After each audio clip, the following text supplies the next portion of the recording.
ایک حدیث پاک ہے بخاری مسلم میں، بڑے غور سے سنیے گا، اور اس کے اندر جتنے پہلو ہیں ان پر پوری توجہ دیجئے گا کہ کہیں ہم ادھر آ تو نہیں گئے۔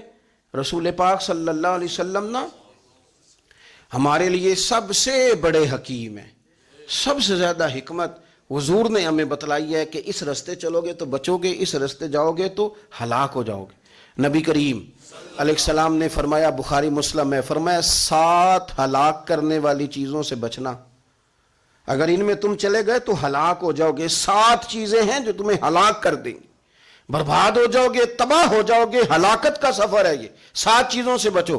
یا رسول اللہ صلی اللہ علیہ وسلم وہ کون کون سی؟ تو حضور نے فرمایا اللہ کے ساتھ شریک نہ کرنا، ہلاک ہو جاؤ گے۔ دوسرا نبی پاک صلی اللہ علیہ وسلم نے فرمایا جادو نہ کرنا، ہلاک ہو جاؤ گے، ہلاک۔ اور یار جسے حضور فرما رہے ہیں ہلاک ہو جائے وہ بچے گا؟ نبی پاک صلی اللہ علیہ وسلم نے تیسرے نمبر پر فرمایا جس شخص کے قتل کرنے کو اللہ نے حرام قرار دیا ہے اسے قتل نہ کرنا، ہلاک ہو جاؤ گے۔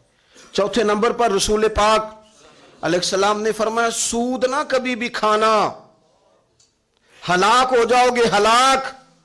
بڑی بڑی دلیلیں دی بینک والوں نے، بڑا سمجھایا تو عادی صاحب مان گئے، محترم مان گئے، کہنے لگے نہیں جی نہیں وہ کاروبار میں لگاتے ہیں۔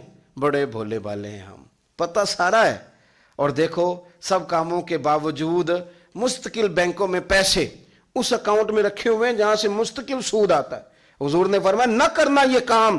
تو کہتا ہے میں سود پہ پیسے لے کے کاروبار چمکاؤں گا، تیرے نبی پاک نے تو فرمایا تو ہلاک ہو جائے گا۔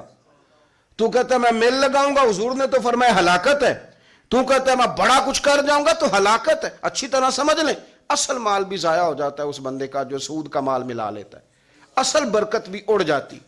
اور میرے نبی پاک صلی اللہ علیہ وسلم نے 5ویں نمبر پہ فرمایا یتیم کا مال نہ کھانا، ہلاک ہو جاؤ گے، نہ کھانا ان کا مال، یہ کروڑوں ہو، اربوں ہو یا 10 روپے ہو، یتیم کا پیسہ نہ کھا جانا، ہلاک ہو جاؤ گے، ہلاکت تمہیں آ لے گی۔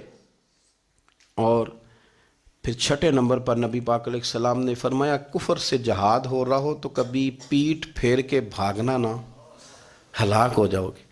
اور 7ویں نمبر پر اللہ کے رسول نے فرمایا بے قصور اور بے گناہ عورت پر تہمت نہ لگانا، بلا وجہ بہو کے کھاتے نہ کچھ ڈال دینا، بلا وجہ بھابھی اور بیوی اور کسی بھی خاتون پر کوئی الزام بے قصور عورت پر بہتان نہ لگانا۔ مار مار کے ایک شخص نے بحال کر دیا بیوی کو، اور بعد میں پتا چلا کہ جی مجھے شک ہے تویز کراتی ہے۔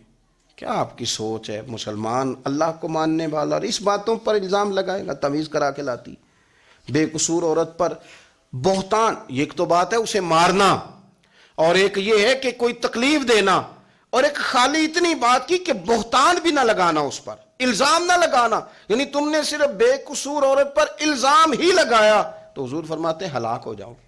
یہ ہلاکت والا کام ہے، لیکن ہم بغیر سوچے سمجھے کہہ دیتے ہیں اس نے کہا ہے، اس نے کیا ہے، یہ کرتی ہے، یہ کام نہیں کریں۔ یہ 7 وہ چیزیں ہیں جو ہلاک کر دیں گی۔